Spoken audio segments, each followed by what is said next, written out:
Hello, boils and ghouls. Let me tell you about a man who loved justice so much. He couldn't stop killing for it. His name was Niles Talbot, and for 22 years he worked beneath the Redwood County Courthouse, 3 floors underground, past the rusted filing cages and the forgotten evidence lockers, down a concrete hallway that smelled like bleach, dust, and old fear. That's where the execution chamber was. Room B17. A windowless square of peeling green paint. A single drain in the center of the floor. And the chair, oak and iron, bolted down so hard it felt like it had roots. Niles knew every inch of it. He knew the sound a man made when the straps cinched too tight. He knew the exact second the electricity hit, when the body arched, teeth cracked together, and the smell of cooked hair filled the room like burnt pennies. 73 men died there. And Niles slept like a baby. Then the state abolished the death penalty. The chamber was sealed. The chair dismantled. Room B17 locked behind a steel door stamped decommissioned. They told Niles to go home. But the dead didn't. They followed him to his house on Millstone Road, a sagging 2-story with a basement that flooded when it rained. At night, the walls ticked like cooling metal. The lights flickered. And sometimes, right before sleep, Niles heard the chair. Not the electricity. The breathing. When the first convicted killer walked free from Redwood State Prison, smiling for the cameras, Niles snapped. Justice hadn't been repealed.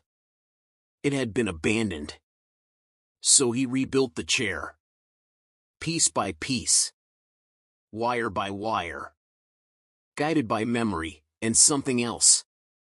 Something that whispered when the basement lights went out.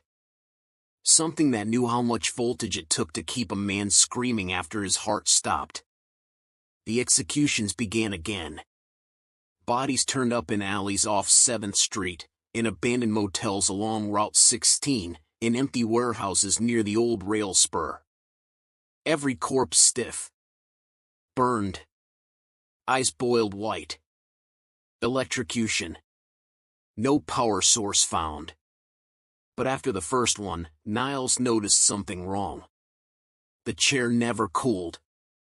Hours after the switch was thrown, the wood still radiated heat. The air buzzed. When he pressed his ear against the backrest, he heard voices layered together, pleading, sobbing, laughing. By the 5th execution, the chair started humming before anyone sat in it. By the 10th, it whispered names. Then came the man from Oak Ridge Heights. Accused of murder. Never convicted. No sentence. Niles didn't care. Guilt was obvious. When he threw the switch, the chair screamed. Not the man. The chair. The straps tightened on their own. The voltage surged. The lights burst. The smell was unbearable, burnt meat, ozone, and something rotten underneath. And through the noise, Niles heard it clearly. No sentence. The electricity reversed. The chair lunged.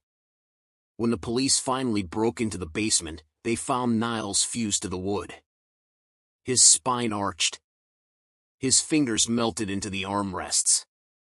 His mouth was stretched wide, jaw cracked, as if something had crawled out screaming. Cause of death, electrocution. Sentence, carried out. Room B17 was sealed again. But late at night, when the courthouse is empty and the janitor passes the old stairwell, the lights flicker. And from deep underground, something hums. Still hungry. Still judging. Justice is such a shocker, isn't it?